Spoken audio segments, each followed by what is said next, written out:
Namaste Saraswati Devi Gaurani Prachari Shrisha Shunyavadi Paschatya Deshachari Namaste Saraswati Devi Gaurani Prachari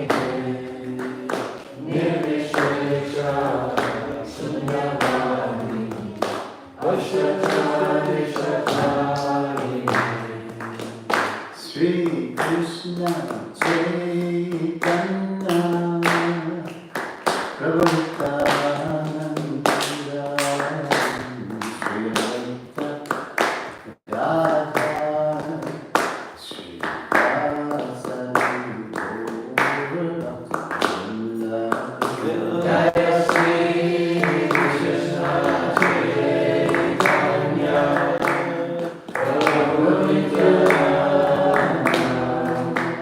Sri Advaita Radha Sri Vasari Gaura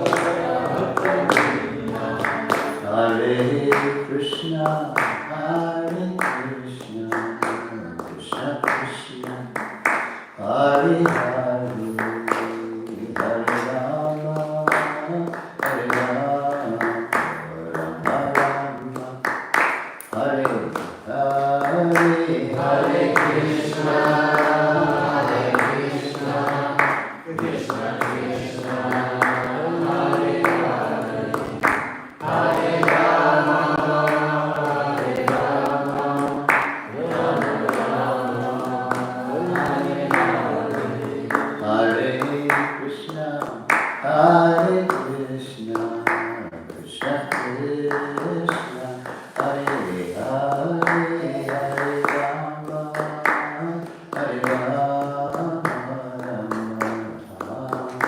Hare Hare Hare Krishna Hare Krishna Krishna Krishna Hare Hare Hare Rama Hare Rama Rama Rama Hare Hare Prabhupada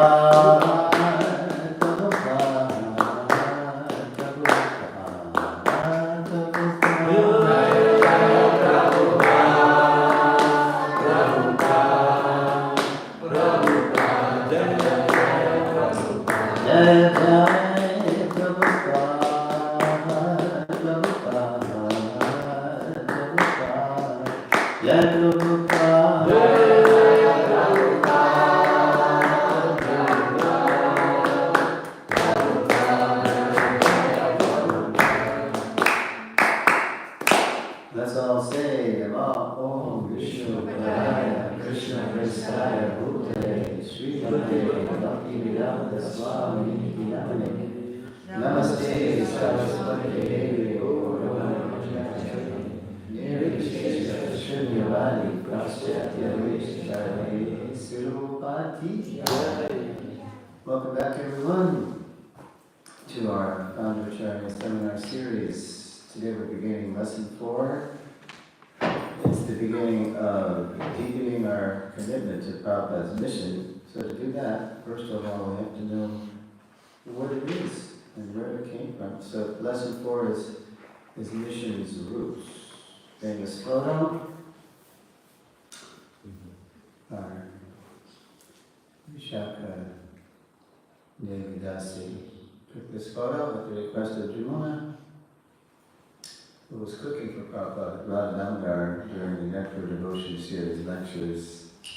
And one day she said, Vishaka, you come to lunch. You come just before Prabhupada's lunch. I think you have to see, and everyone has to see what I'm seeing, which is Prabhupada taking prasad, looking out the same window that he looked out of when he was all alone in the early 60s, writing the Bhagavatam for for scandal.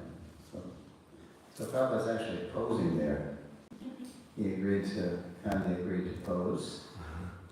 And Vishaka, being an expert photographer, snapped just the right lighting. I think she was saying too that she took a while setting up the right, light. And Prabhupada was very patient, tolerant. Because obviously he was hungry. He was getting ready to take prasad from the hands of Jamudadeva. He was master chef.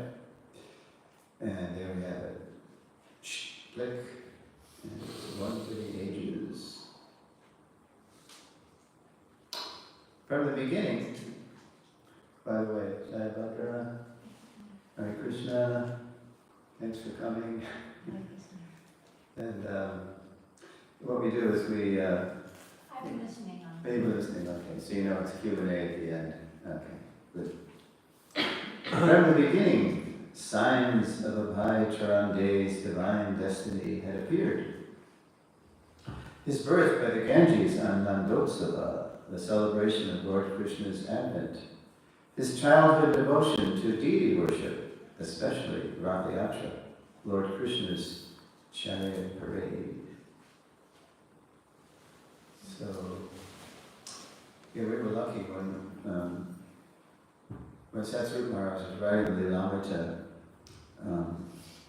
all the BBT artists were still in LA. And so Prabhupada had departed, and now they were all ready to keep paintings for the Lilamrita. So these are remarkable paintings for the books. So more signs. His pure devotee's father, constant prayer that his son become a great preacher, and his stars and palm affirming that at the age of 70 he would cross the ocean, become a powerful spiritual leader, and open 108 temples. So where's the mic? Let the Prabhus will start this time. Okay, here we go. Srila Prabhupada, one astrologer, sometimes he read my hand. He said in Hindi, Hukum chalega? Hukum chalega. Hukum chalega. Oops, sorry. Your hand speaks that your order will be executed. Yes, so, that's quite an astrologer. Who knew that? Okay. Next part is called his mission seed. By his own account, in 1922, when Srila Prabhupada and a friend first met Srila Bhaktisiddhanta Saraswati, he was, quote, Gandhi's devotee, dressed in a white cutty, an Indian nationalist, and boycotting all things British. So he was surprised by Srila Bhaktisiddhanta's first words to them. Quote, and of course we know this because Prabhupada told us, "You are educated young men. Why don't you preach Lord Chaitanya Mahaprabhu's message throughout the whole world?" That's before they were still bowing down when he said that. Impressed by Srila Bhaktisiddhanta's bold conviction, Abhay nonetheless felt compelled to challenge him. Who will hear your Chaitanya's message? We are a dependent country. First, India must become independent. How can we spread Indian culture if we are under British rule? Srila Bhaktisiddhanta replied that Krishna consciousness, the original, pure consciousness of every living being, was too urgent to wait for a change in politics. Misidentifying with matter, suffering humanity was forever pursuing freedom through temporary, earthbound movements, including Gandhi's. But reconnecting everyone to Krishna, the Supreme Personality of Godhead, and our dearmost friend, was the highest welfare work. Struck by this masterful reply, Abai's allegiance flew straight from Gandhi to Srila Bhaktisiddhanta, whose mission would soon reignite Lord Chaitanya's divine movement throughout India. Where's the mic? Okay. Okay. I accept. Push the yellow button. The yellow.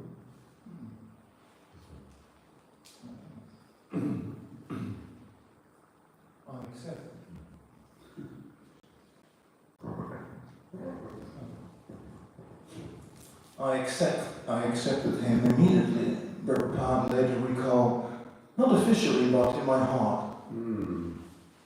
Yeah, the official ceremony would not happen until 11 years later in Allahabad. Nor was that heartfelt acceptance merely sentimental. Listen to this. I just came across this recently. I'm always discovering new tidbits. I'm missing some of your words. Maybe they might be a little closer.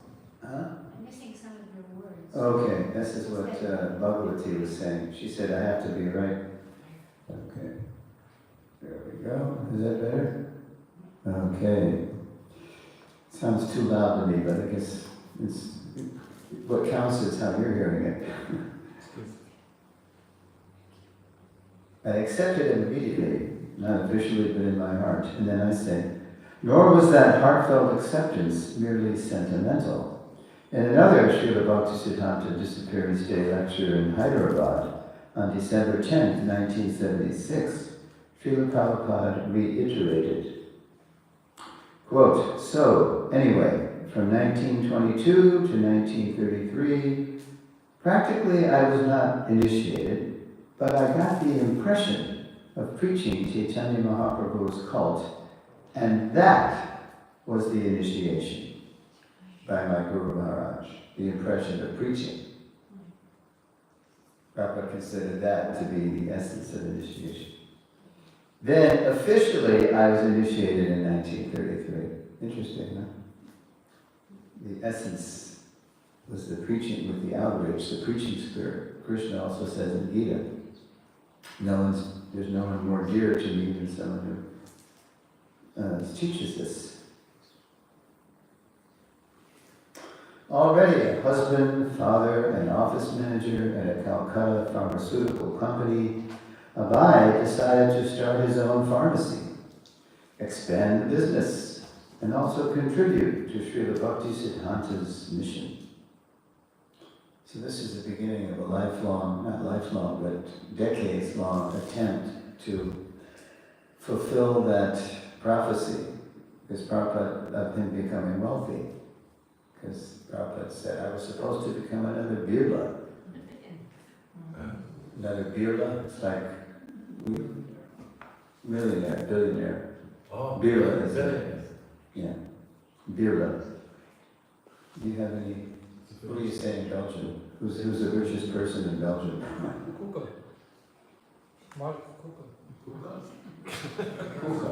Okay. He bought the whole of the debris here. He phoned us, he wanted to buy everything. Okay. And then, Prabhupada said, okay, and then if that's true, if that's my destiny, then I'll become wealthy, and then after, the kids are grown and I take Manapas, then I can, with my wealth, I'll start the mission, start my, contribution to the mission. So in 1923, he moved his family to Allahabad and started Prayag Pharmacy, which soon flourished under his diligent management. His sense of mission would also flourish as he studied the writings of Srila Bhaktisiddhanta and his Gaudiya predecessors, the disciplic lineage from Lord Chaitanya. Okay. The next section is, I call initiation. That's the next step. In 1928, when senior sannyasis approached Abai for help starting a branch of the Gaudiya mission in Allahabad, he was delighted to contribute his contacts and resources, and later became a favorite speaker and singer at the temple. By 1932, it had been 10 years since Abhay met the saintly person he revered as his spiritual master. That autumn, when he heard that Srila Bhaktisiddhanta was leading a massive parikrama around Vrindavan, the sacred place of Krishna's early pastimes, he briefly broke free from his business to join the pilgrims. Soon after he arrived at Koshi, the devotees were given the choice of visiting the nearby Sheshashayi Vishnu deity, or staying, or you could do that, visit the Vishnu deity, or staying to hear Srila Bhaktisiddhanta give his final talk before leaving the party. Let me just see. We're not quite there. Okay. So then Srila Prabhupada told us this. Srila Prabhupada, quote, "At that time I think only 10 or 12 men remained, and I thought it wise. What can I see at this Sheshashayi? Let me hear what Srila Bhaktisiddhanta Saraswati will speak. Let me hear." Now these deities are no small spectacle, no small darshan. I mean, just like, by the way, you have this Mahavishnu lying down here in the suspension.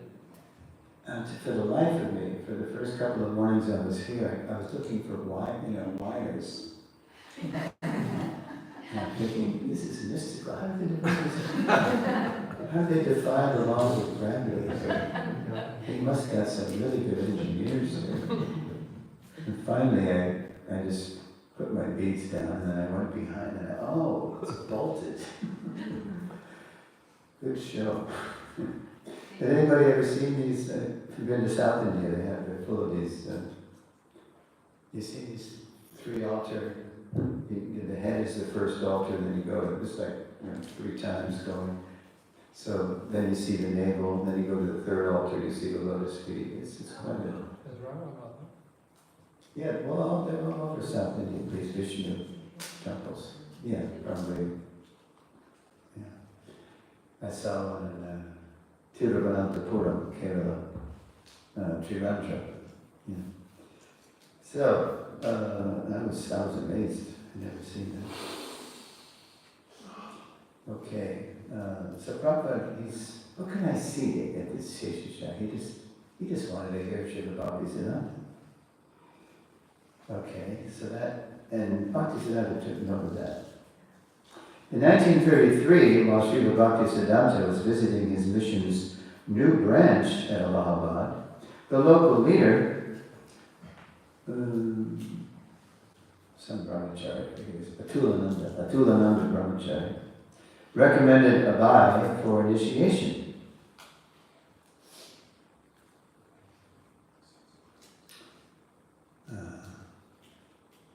Yes, okay, now here we go.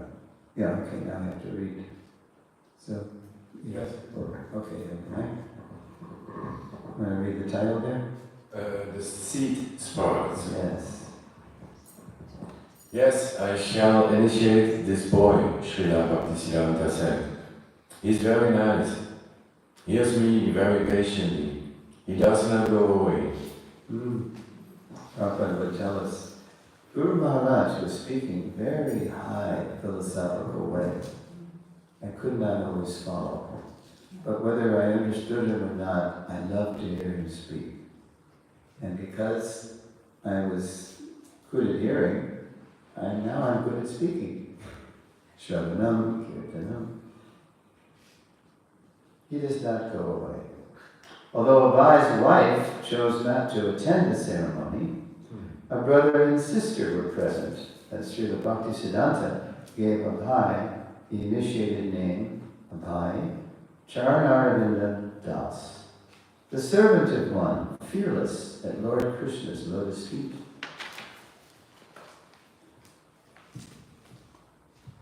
Hare Krishna. It's okay. Srila Bhaktisiddhanta also gave his capable disciple instructions to study deeply Srila Rupa Goswami's Bhakti Rasamrita Sindhu, which Prabhupada would later summarize as the Nectar of Devotion, the quote, law book for devotional service. Over the next few years, Abhay would meet Srila Bhaktisiddhanta perhaps a half dozen times. Yet the talks were intimate enough to raise eyebrows. Srila Prabhupada. Sometimes, quote, sometimes I would talk freely with him, and the godbrothers would become angry. They would say, fools rush in where angels fear to tread. I thought, I may be a fool, but what can I do? With my Guru Maharaj, we would talk so many private things. I was only a grihasta, but whenever I came, my Guru Maharaj would be very glad to talk with me. Prabhupada told us that even Bhaktisiddhanta insisted that Abhay sit right next to him, on the same level, on the same seat. And that's what prompted actually the godbrothers to say that. Fools rush in. What is he doing? He's sitting on the same level. Okay, now this is very intense. The next.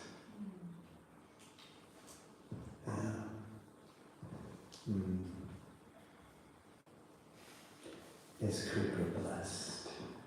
So it's 1934 now, and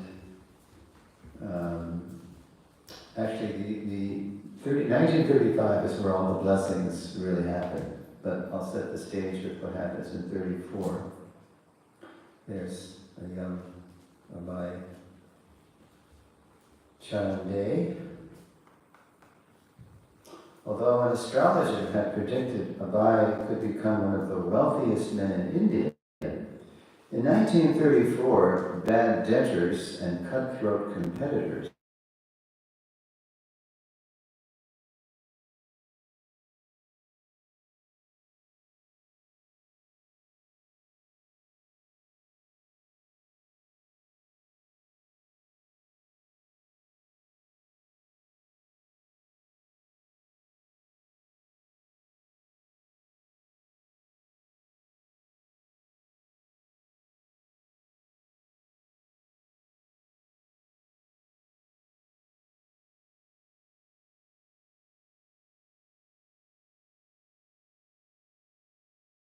Prabhupada was being too lenient with his debtors.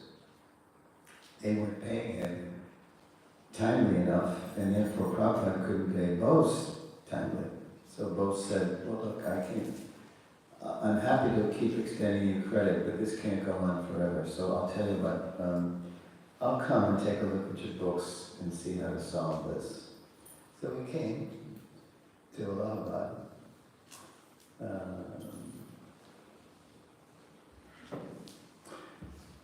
Yeah, and so what happened was he saw, yes, this is exactly what Abhay is saying.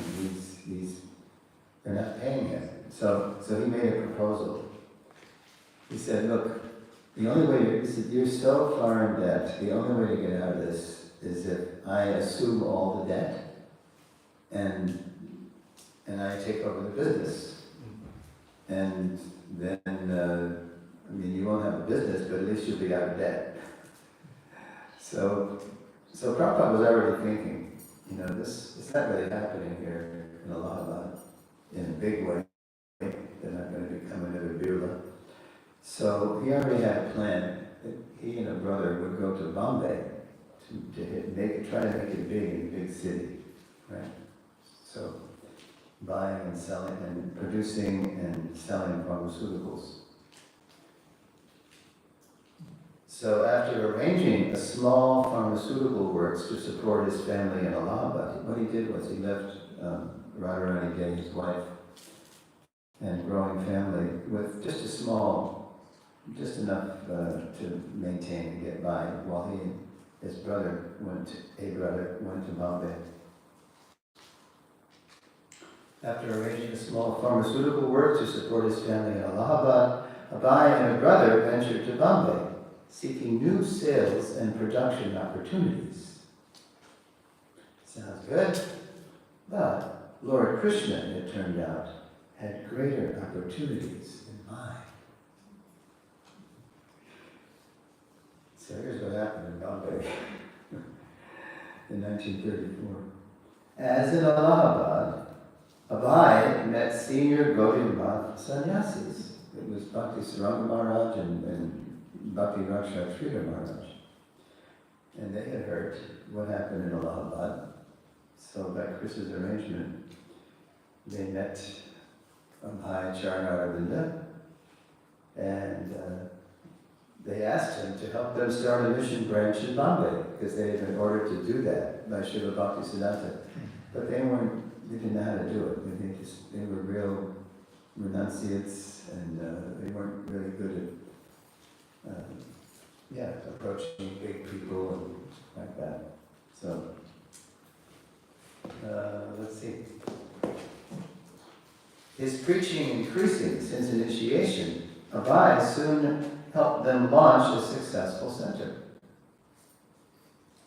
And then, now here we are in 1935. This is where three major blessings happened in This is a big turning point in Prabhupada's life. On the evening of February 25th, 1935, Srila Bhaktisiddhanta's 61st birthday, Abai delivered an English speech and poem to the members of the Bombay Gaudiya Math, capturing Srila Bhaktisiddhanta and his mission so eloquently that a godbrother dubbed him Kavi, learned poet.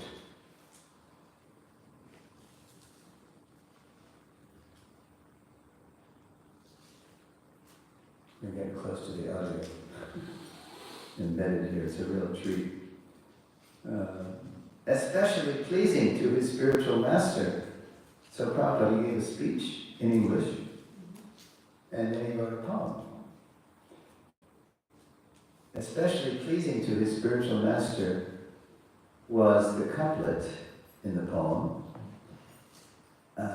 absolute is sentient, thou hast proved, impersonal calamity, thou hast moved. So this is Prabhupada reading that stanza. Absolute sentient, thou hast moved. Impersonal calamity, thou hast moved. Now, that was in 1935. 34 years later, in 1969, when Prabhupada and the devotees were launching the London Yatra, Guru Das found in an old harmonist in the British Library, a British Museum, British Library? Okay. British Library, in an old harmonist, he found the whole thing. He found the speech, he found the poem. And I don't know if he stole it or if he copied it or whatever, but he brought it back to Prabhupada, that very place. And Prabhupada said, oh, I thought this was lost. You found it, the poem. And then he read the poem. Now it's 34 years since he wrote the poem. He made a change in this stanza. Prabhupada is the origin of book changes.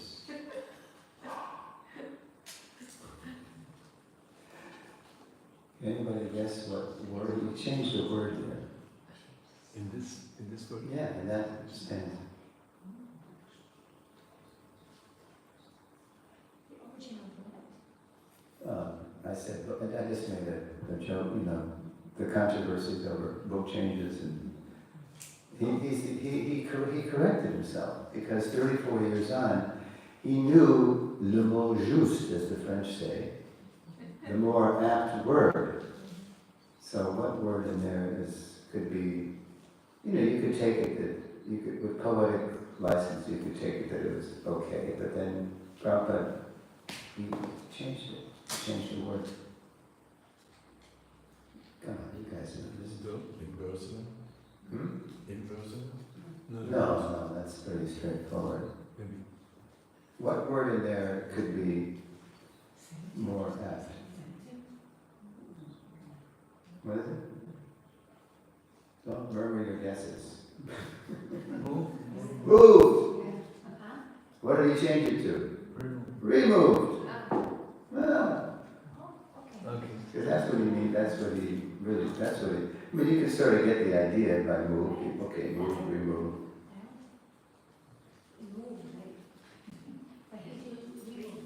Removed. That's more what he meant.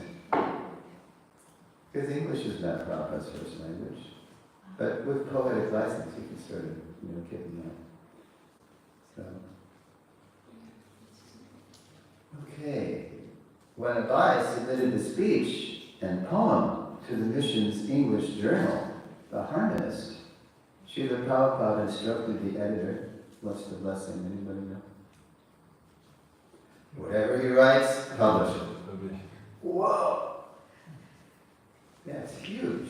Immediately, everybody knows that this Grihastha, disciple of Srila Bhaktisiddhanta, is a very intimate disciple of his divine grace, Srila Bhaktisiddhanta, because Bhaktisiddhanta wants everybody to read what he's writing. Whatever he writes, publish it. That's the first major blessing. So that was in February 35. Now the next major blessing comes in the summer, that July. That July, Srila Bhaktisiddhanta came to install the deity of Lord Krishna in Bombay. So Srila Bhaktisiddhanta is touring his temples, and he hadn't been there yet, so he came and was pleased with the progress of the center. The leader was Bhakti Saranga.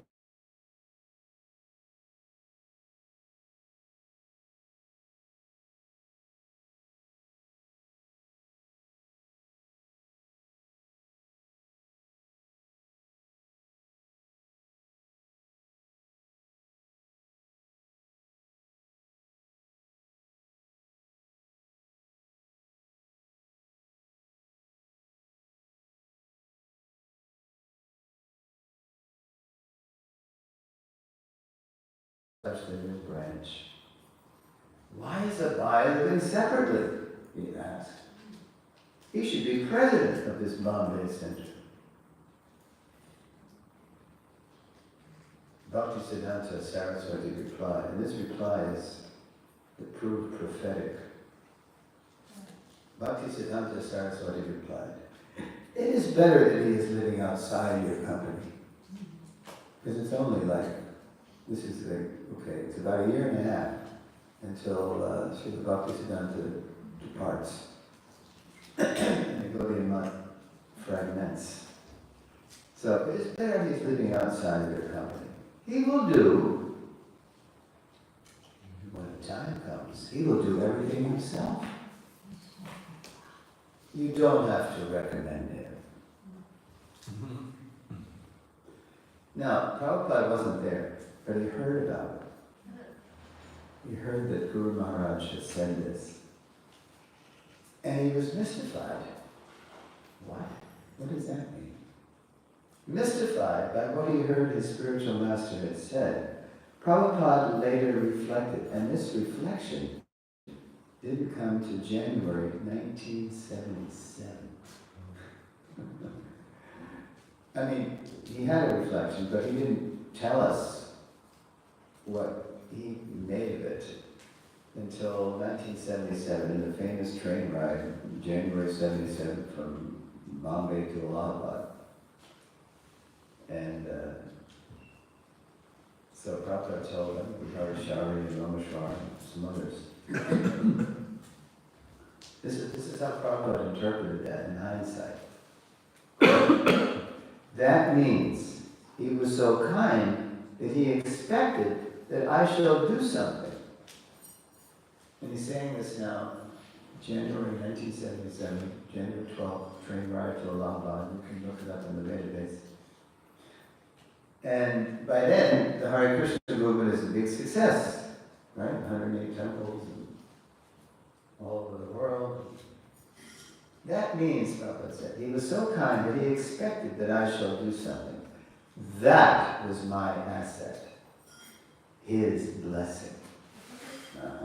He's crediting the entire Hare Krishna phenomenon, explosion, miracle, to his Guru Maharaj.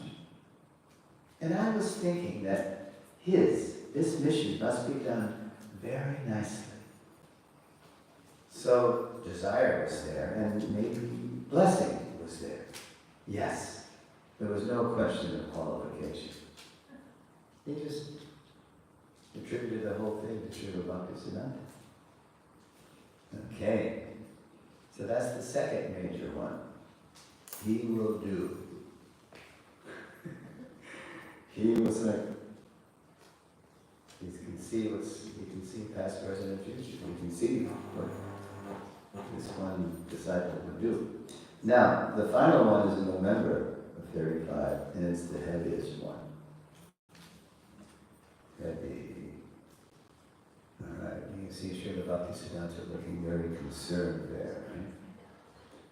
And he's walking in Radhadesh. And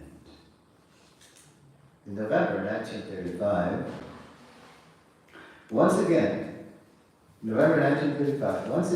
found alive with his spiritual master on Vrindavan Parikrama. This time at the most sacred place for Gopika Vaishnavas, Radhakund. Walking with his intimate disciple, Srila Bhaktisiddhanta confided in Abai grave concerns about dissension among their ranks. Since a wealthy Calcutta patron had constructed a palatial headquarters for the mission, his senior disciples had been quarreling over who would have the best room. If in his presence his leading preachers were becoming attached to position and opulence, what would happen in his absence? Deeply concerned, Srila Bhaktisiddhanta said to Abai, Agun Jvarge, there will be fire. One day there will be fire in the Calcutta Gaudiya mission. And that fire of party interests would spread and destroy. Okay, reader? Next reader. Who's got the mic?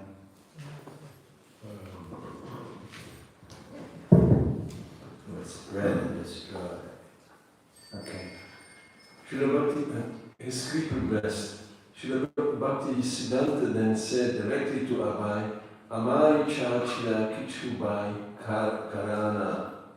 I had a desire to print some books. If you ever get money, print books. There it is. That moment is the origin of Prabhupada's emphasis on book production and book distribution. Right there. If you ever get money, buy Acharya and print books. That grave blessing highlighted a grave reality in Abai's life. Because he was trying to get money, he was trying to become wealthy, right? Yeah. Although he was trying to execute his spiritual master's mission by becoming wealthy, his Bombay business ventures were not bearing fruit. Despite Abhai's assurance he had new plans to expand, his situation especially disturbed his wife. Whenever Abhai visited his family in Allahabad, he tried to involve her in preaching programs at home. But when interested guests would come, she stayed with the children in another room, sipping British tea. And now I just added this recently when I rewatched Prabhupada Memories series. I think it's number 31. Anyway, it's Memories with my godbrother Abhiram Prabhu, who was Prabhupada's nurse the last year when Prabhupada practically had no body left, and Abhiram was serving him in the most menial way. and a side is in order here. Although Radharani De's tea habit would later become the trigger for her husband to leave her and their grown children, in the last year of his life, Prabhupada said with remorse to his nurse, Abhiram Prabhu. I had never heard this before, but Abhiram said this, that Prabhupada said to him, quote, "My wife was very tolerant. That was her great qualification. And to this day, I regret how harsh I was. But what can I do? I have a hot temper." There he is, Nityasiddha, Shaktivesh Mahabhagavan. But he's also expressing a very personal, you could even say a human emotion, regret. And this is in the last few months of his life.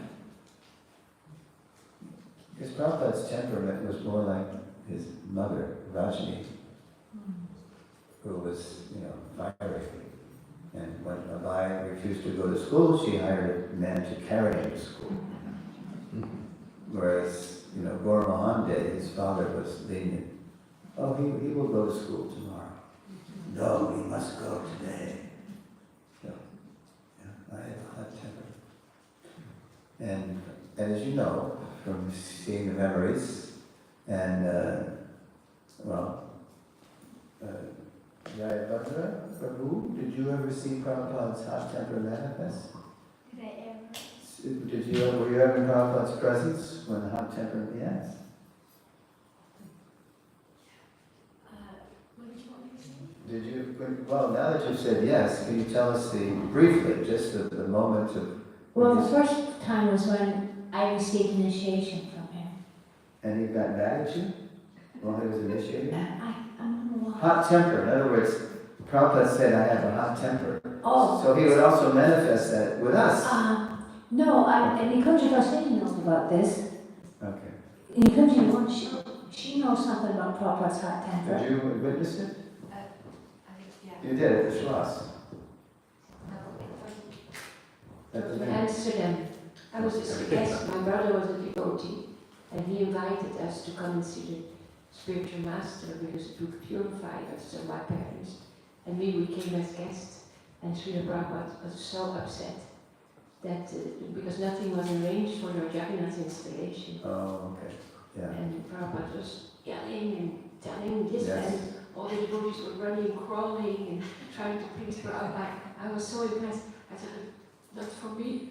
I thought I'll do it next life. Yeah, okay. Yeah, Prabhupada, he had a hot temper, but he wasn't mad, he wasn't controlled by it. He used it.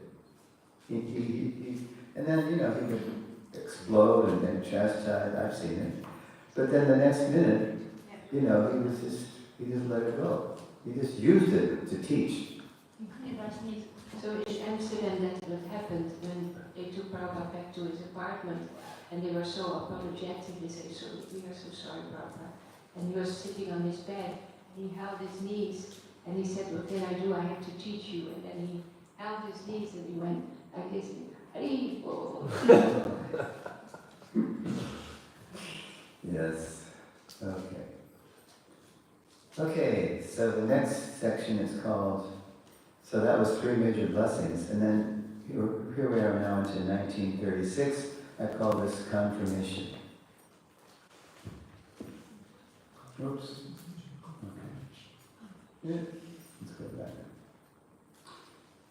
Although Abai had already contributed much to Srila Bhaktisiddhanta's Gaudiya mission, donating money, helping launch the Allahabad and Bombay centers, submitting excellent English offerings, in December 1936, he wrote his spiritual master a letter, asking if there was some way he could contribute more.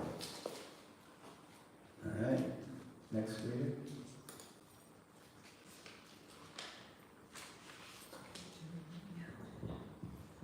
I am a household. Sometimes I give monetary help, but I cannot give you direct service. Is there any particular service I can do? And of course we know that because Prabhupada told us what he wrote. He just told us that, but then he told us a lot more about the reply. Prabhupada later recalled the highlights of his spiritual master's reply. So read the reply. Oops. Srila Bhaktisiddhanta Saraswati Thakur replied, I am fully confident that you can explain in English our thoughts and arguments to the people. This will do much good to yourself as well as to your audience. I have every hope that you can turn yourself into a very good English preacher if you serve the mission to inculcate the novel impression of Lord Chaitanya's teachings in the people. In the people, I'm going to end this, in general, as well as philosophers and religionists. Little more than a fortnight after Rabbi read this letter, his spiritual master passed away. So when Prabhupada heard that, it was like a confirmation of his mission. And it was the same thing, actually, that Bhaktisiddhanta had said in 1922. You're educated, young man. Why don't you preach Lord Chaitanya's message in English in the Western-speaking countries, and the English-speaking countries in the West? But by 1936, Srila Bhaktisiddhanta saw, because Srila Bhaktisiddhanta was saying this to everybody.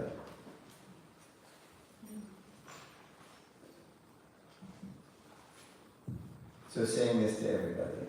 But now, 14 years later, he saw in the person of Acharya Arvinda somebody who could actually do it. I have every hope. You know, he's already given them 3 major blessings. Little more than a fortnight after Rabbi read this letter, his spiritual master passed away.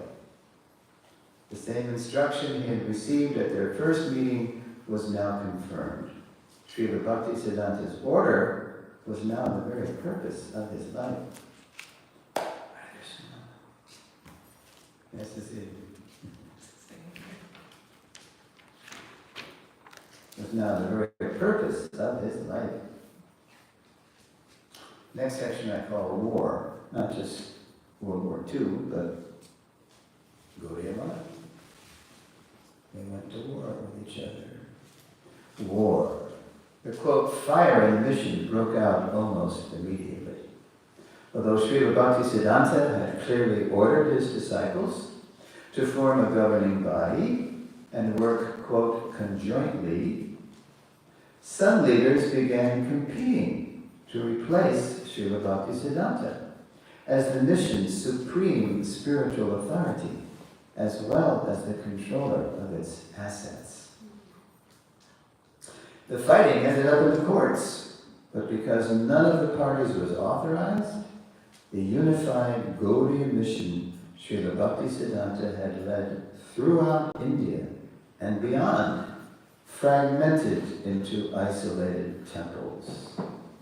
Quote, living outside, remember Bhaktisiddhanta said, it's better he's living outside your company. Right? So, quote, living outside, Abai felt protected by the order Srila Bhaktisiddhanta had given him. Yet the implosion of the Gaudiya mission was heartbreaking. Yeah. Can you imagine? All of a sudden, ISKCON just fragmented into a zillion pieces. I mean, we have our challenges, but we are still a cohesive mission by Prabhupada's mercy.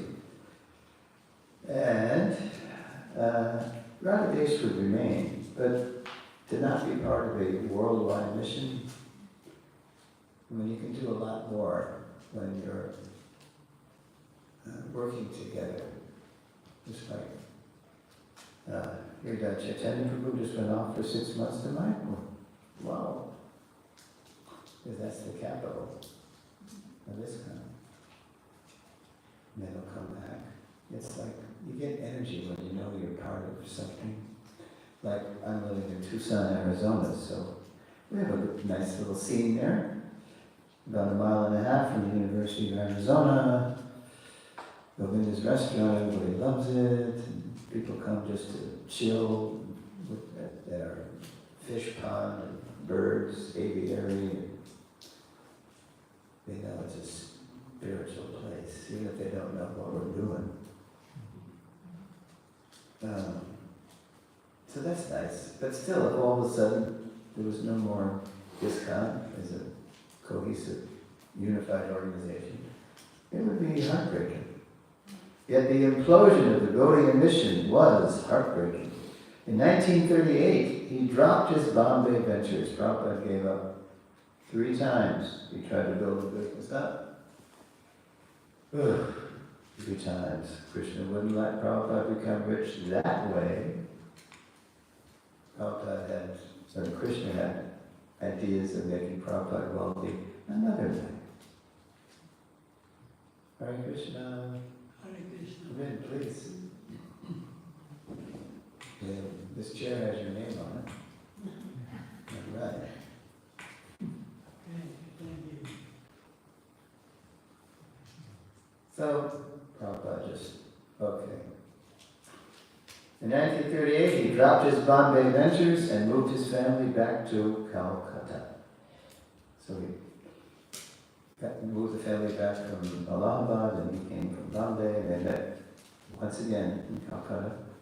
To maintain, he began to produce pharmaceuticals in the front room of his flat.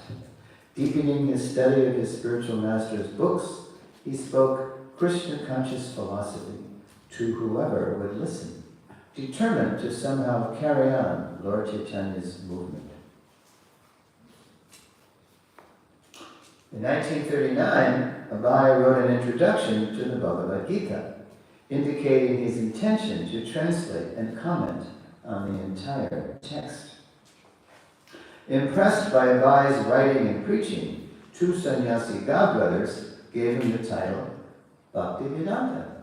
That's where the title comes from, Bhakti Saranga and Bhakti Rakshak Sridhar Maharaj. He said, boy, this is amazing. So, we don't want to just call you Abhay Prabhu, Charana. We want to give you a title. Bhaktivedanta. Or, quote, one who knows the end of knowledge, the devotion to Krishna. So that's where Bhaktivedanta comes in Prabhupada's name. When World War II broke out that year, England drafted India into the war effort. In Calcutta, Abhay would endure bombs and man-made food shortages as he and a few close godbrothers, survivors of the Gaudiya mission's breakup, continued to study, write, and preach the remedy for all suffering, Krishna consciousness. Yeah, Sridhar Maharaj and Bhakti Saranga, they would come to Calcutta. They actually said to Prabhupada, they said, Guru Maharaj wants us to preach, so can you help us? Can you help us get a base? And so Prabhupada said, yes, look, I have extra rooms here, so you just come whenever you want. And we can have some Hare Krsna. We can talk about Bhagavatam, and you can preach. Okay, so that was in 1939, and then, okay, want to read? In 1944, on Srila Bhaktisiddhanta's appearance day, Abhay launched an English devotional journal, Back to Godhead. Back to Godhead. So, Prabhupada is meditating. Remember he said, I wanted to do this. This must be done nicely. So something manifested.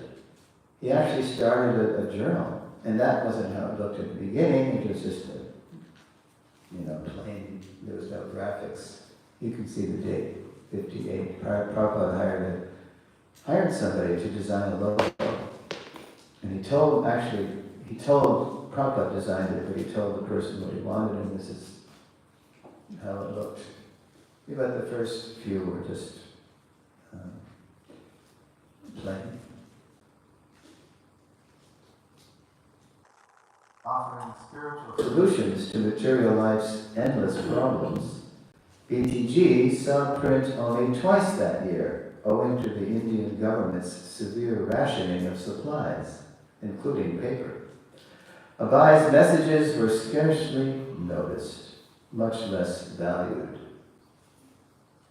even less at home. After the war ended in 1945, Abai saw a good opportunity to expand his pharmaceutical operation in Lucknow, 600 miles northwest of Calcutta. With enough profit potential to expand BTG and better situate his family, Abai made a big capital investment. I think it was 20,000 rupees, which was, this big building. It was being let go for a bargain because it was haunted. Nobody wanted to take it over. The Prabhupada, he saw an opportunity that, the family could have a better place to live, with this kind of facility, we could actually become wealthy. But when he called the family's best servant so Prabhupada went to Lucknow first, and then he wrote his the family had servants, and then they had the best servant, his name was Gauranga. So when he called Gauranga to come help him, the family would not let him go. They were just too attached to their little scene in Calcutta. They weren't interested even in becoming, better situated materially. Indifferent to Abai's preaching ambitions or even an opportunity to improve their own living standard, the family he was supporting was now becoming a useless burden. Around this time, this is in 45, around this time, Srila Bhaktisiddhanta began appearing to Abai in dreams. Asking him to enter the renounced stage of life and preach full time. Yet he felt unprepared to live as simply as his renunciant godbrothers. So, Prabhupada would later recall, those dreams horrified him. You've heard Prabhupada say this on the recordings perhaps. Oh, I was horrified.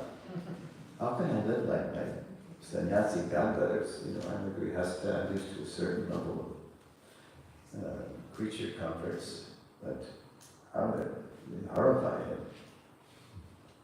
Uncooperative though his family was, he dutifully continued to maintain them while looking for opportunities to advance his mission. So he was dharmic, as his wife was.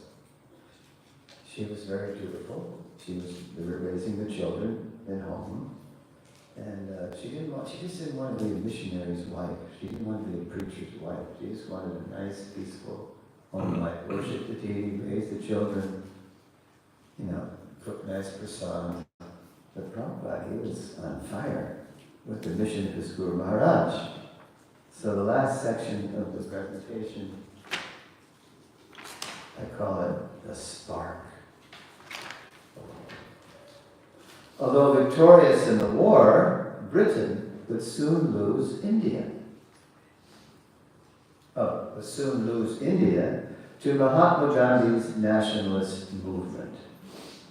The triumph of his former hero gave Abai an idea.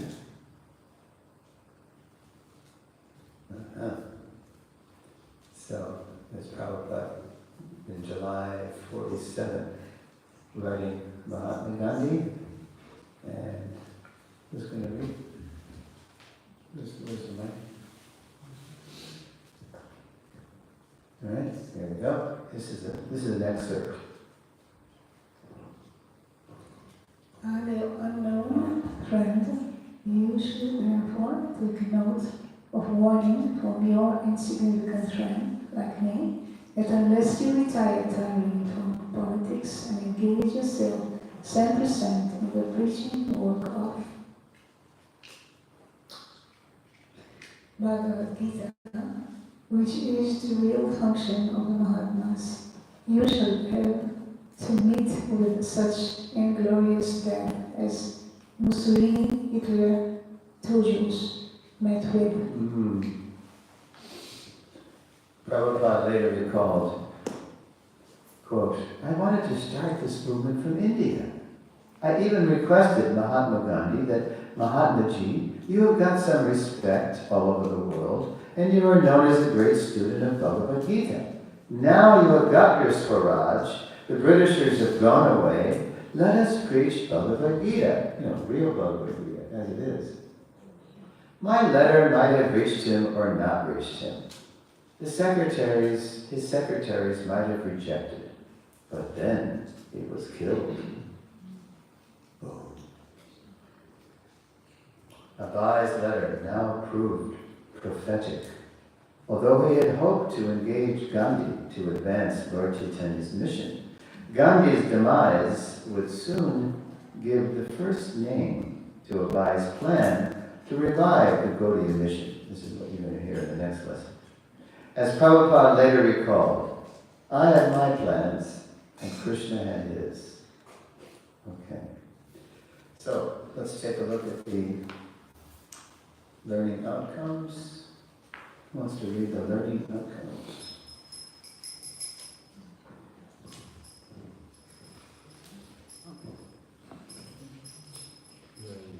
Lesson 4, his mission's roots, learning outcomes.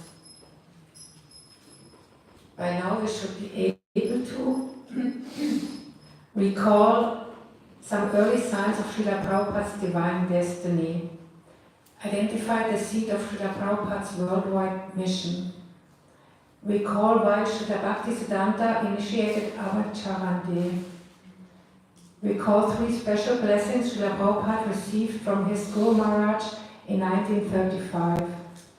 Recall how Srila Bhaktisiddhanta confirmed Srila Prabhupada's mission in life. Recall what inspired Srila Prabhupada to start Back to Godhead magazine. Oops. Okay. So, with those learning outcomes in mind, please raise your hand if you'd like to ask a question and make a comment. Okay. It's always the same people, right? That's okay. Because you started the presentation with the Pranam Mantras of Srila Prabhupada, and this afternoon it came to my mind that you were encouraged by Bhakti Swami to make these presentations.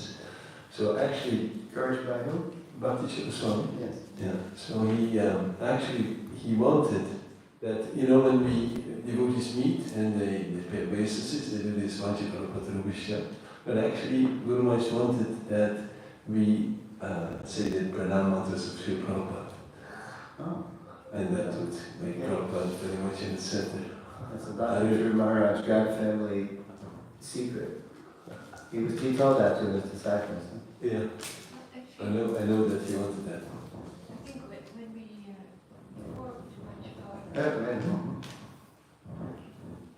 before this Pranam mantra was used, when I joined, we always had Prabhupada's mantra for every obeisances. So we pay obeisances. Instead of Vanchikal? Yeah, oh. There was no Vanchikal for that. But okay, because that was in 74? Yeah, no, I joined in 70, I forget. Let's see. Huh. Yeah. Okay, I forget, so maybe that's how it was. Although, I don't know if that's where it was where you were, but I don't know if that's, I forget when we actually. I don't know when the bunch of couple came in, they used to always say Prabhupada. Yeah. I don't know when, I can't remember when Vanchikapa came in, but we used to always offer obeisances to one another with Srila Prabhupada's Pranam mantra. What, just the first one, or? No, the whole thing. 1 and 2, okay. That's quite a mouthful, they're down there quite a while saying both mantras. Yeah. So why don't we reinstate that? Would be nice. Well, because as far as I understand, Prabhupada, it came in because Prabhupada, it came in before Prabhupada left. Definitely we were doing that before, yeah. So we did it. We didn't make it up. Prabhupada gave it to us to do, so we did. Yeah, I'm just recalling now. Yeah, Prabhupada, he's telling us what it means. I'm just thinking of Prabhupada's voice and how he's, anyway, so, okay, well, there's no harm in that, but as long as the spirit of it is there. Like, in other words, well, here's one thing, because we're offering obeisances when you meet a devotee, and then we offer a panchakalpa. So, the context of what I'm remembering is it's not just the someone on Prabhupada's level, the high level, but we offer to all Vaishnavas. It's not that we just reserve something just for Prabhupada, but Prabhupada wants us to be respectful to all devotees. So, and we should have that mentality. That's how we. It's a respect. It's also affection too. We're appreciating each other and respecting each other. So I like both, but I think that's, as I recall, that was the context of what Prabhupada was saying. All Vaishnava devotees of the Lord. Even ones I have a problem with, right? Because maybe they have a problem with me. But it's hard to think bad thoughts about somebody who you just glorified.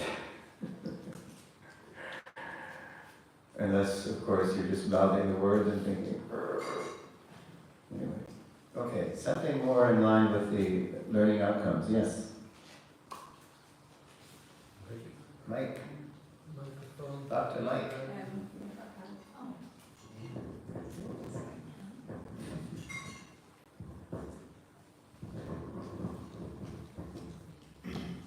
So from this lesson we learned how Srila Prabhupada was very close to Srila Bhaktisiddhanta Saraswati. And it's quite obvious from all the exchanges he had with Srila Bhaktisiddhanta Saraswati. And they were also known among his godbrothers. Still, when Prabhupada went to America and he was asking for help, he didn't receive it. So for me, it's difficult to grasp. Could you maybe? Sure. Yeah, they knew that he was very dear to Srila Bhaktisiddhanta. But what happened? Srila Bhaktisiddhanta was only in the last 24, I think it was in the night before he left. Prabhupada said, Guru Maharaj was a little indisposed. He was getting ready to leave. Prabhupada told us he was disgusted, he was disappointed. He was only 61, 62 years old. But, he was seeing that even his leading preachers, as he confided to Abai and Radhadesh, were becoming materialistic, fighting over the rooms at this Bug Bazaar palatial new headquarters. I wish I could sell the marble off the walls of that Bug Bazaar palace and get money to print books. If you ever get money to print books. Yeah. So then, Srila Bhaktisiddhanta passed away. But it's the night before, it might have been the eve of the eve, it was within 24, 48 hours. And we know this because there was one disciple keeping notes, because he called disciples together, some of his, leading his leaders. And this is in the Lilamrita too. So we have no desire but to be the dust of the lotus feet of Sri Rupa Raghunath, and to serve their mission. And he told them to form a governing body, a GBC, per the vision of his father, Srila Bhaktivinoda Thakur, who had envisioned a governing body GVC idea, do you know? Indian Railways. They had a governing body. Prabhupada noticed. Because Prabhupada rode the rails a lot for his pharmaceutical. He was going all over India. So, yeah, they had a governing body commission. So, this, to take it to every town and village, like Mahaprabhu predicted, this is not the work of, one guru, or this is the work, this is a concerted effort of many, and we need something to manage this. So Srila Bhakti Siddhanta said, form a GVC, and they were to keep initiating disciples, but he didn't say to replace him. You don't replace the founder Acharya. You simply cooperate to serve his mission, form a governing body, but they didn't do it. There was some half-hearted attempt which quickly collapsed under the pressure of two different camps, especially two different camps, who were competing. Who's going to be the next big person?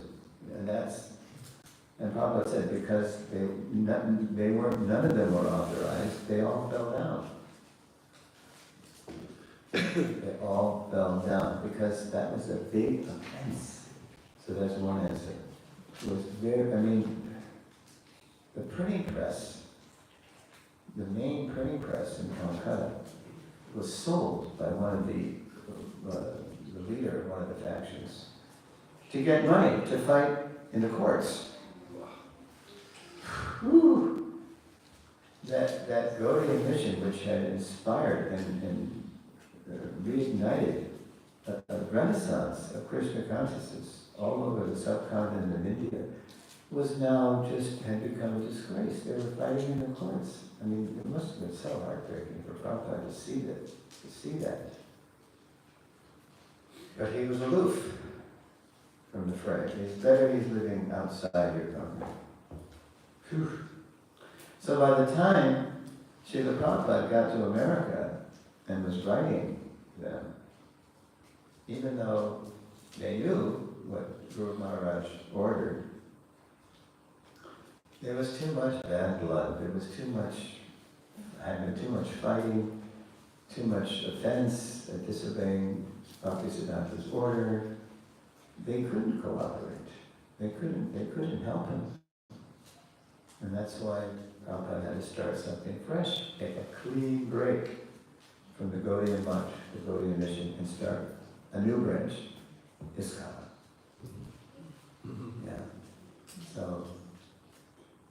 So it's kind of like a warning to us, how heavy what offenses can do. No matter what we've done, with that creeper of devotion can be trampled by that elephant offense. Defending the Vaishnava, especially if someone on Bhaktisiddhanta's level.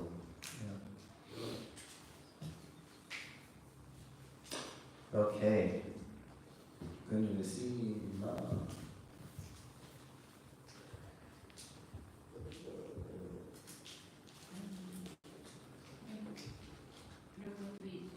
We will still address that period when Srila Prabhupada tried the Lucknow temple.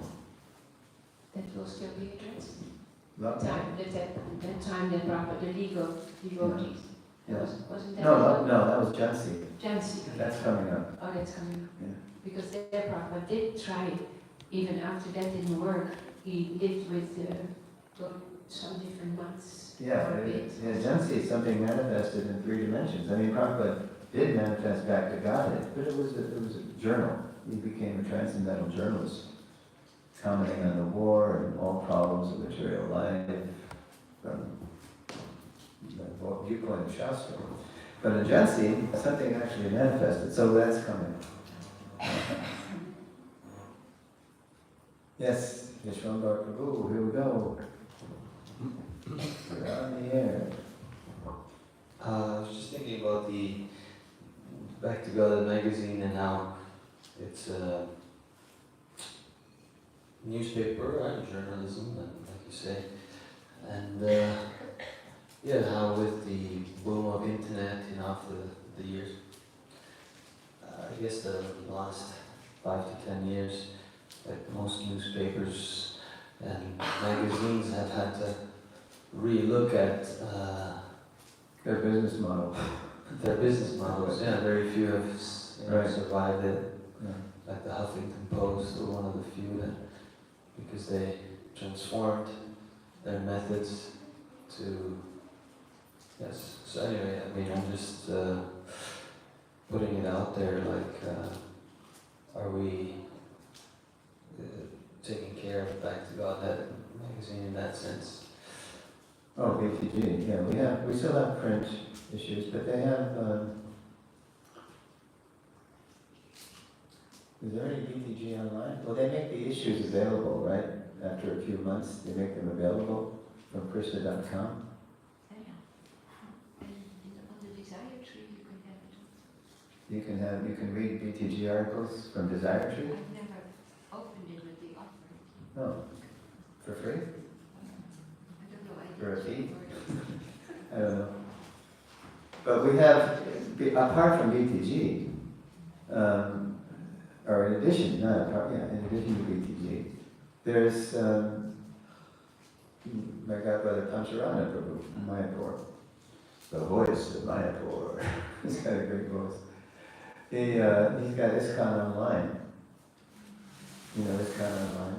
Well, we should be, yeah. I mean, Prabhupada was always up on the latest technology. He was using everything. On Prabhupada Memory Sargamuni, my godbrother would talk about how he was the first one to get Prabhupada a dictaphone. That memory. He's at 26th Avenue. Once they realized that we should help Swamiji, when they became committed. So he wanted to get something for Prabhupada to help his mission. So he just walked by a shop on the Lower East Side, and there was this thing advertising, I guess they call it a dictaphone, for doctors and lawyers, especially. That's the kind of people it was the first generation of dictaphones.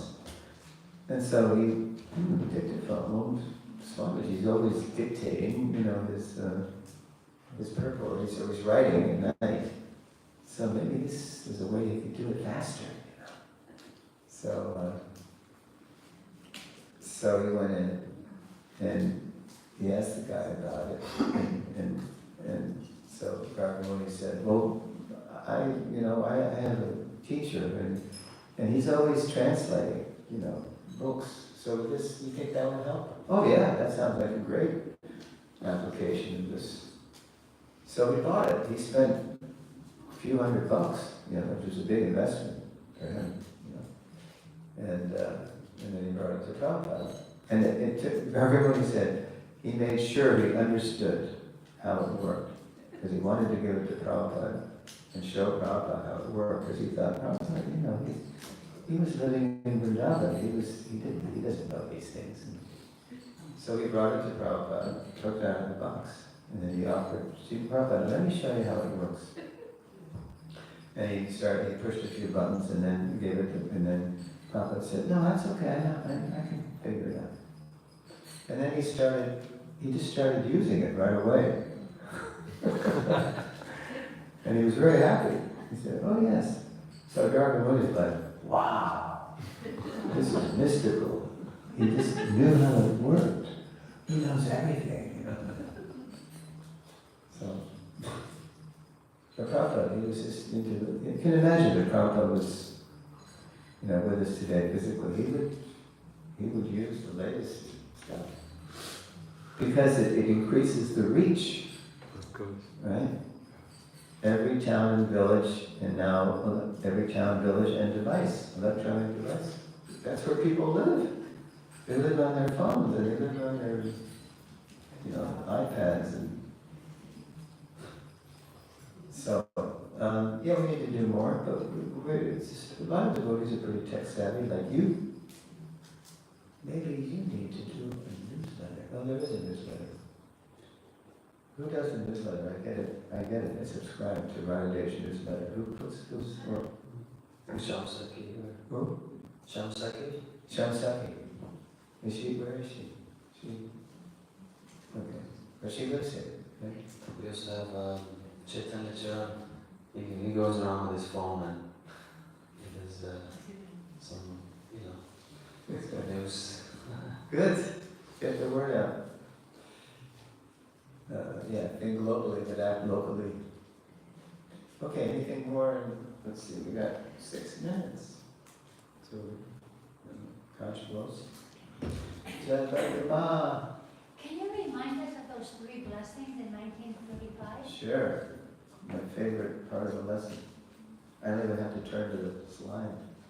Okay, in the winter, in February, in Bombay, Prabhupada was selected by Bhakti Saranga Maharaj to give the keynote address to the opening of the temple, with the launch of the Bombay temple. So many big, VIPs came, and so Prabhupada was an expert English preacher. It used to be published every year in the DBT Vyasa Puja book. The Universal Teacher, you remember? Yeah. Yeah, I don't see it as much regularly anymore, maybe because they don't have as much money as they used to. But Prabhupada gave that address. Ladies and gentlemen, our guru is not the guru of some sectarian institution. He's the Jagat Guru, the guru of all of us. Yeah. So, and then he read the poem. And then Srila Bhaktisiddhanta read the poem later. And he was struck with wonder. Just see how my disciple knows my intention, my inner heart. Absolute is censured. That was the essence. Thou hast proved impersonal calamity, thou hast moved. It was so poetic and so philosophically right on. He just nailed it, as we say. He just nailed it.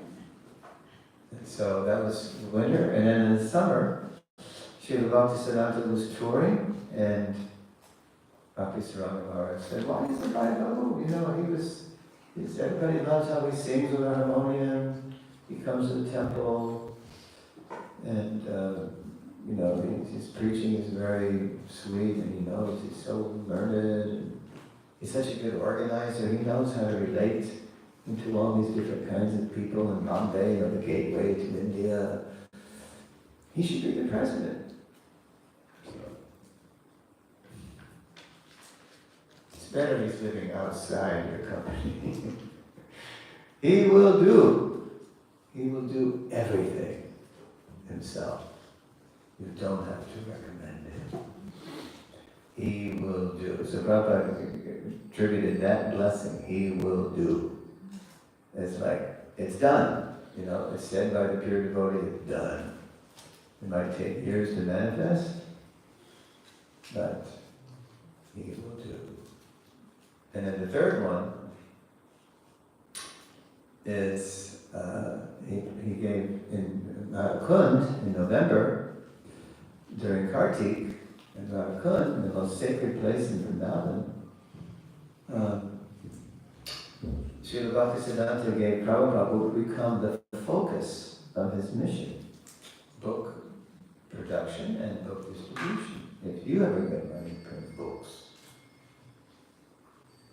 Yeah, so big blessings. Why? Because he was so surrendered. He was so surrendered, so sincere, he was on fire with a mission now. But Radharani didn't want any part of it. But she was a dharmic wife. She wasn't looking at any other man. She was Dharma Patni. She was good. Good mother, good wife, good housekeeper. She just didn't want any part of this missionary stuff,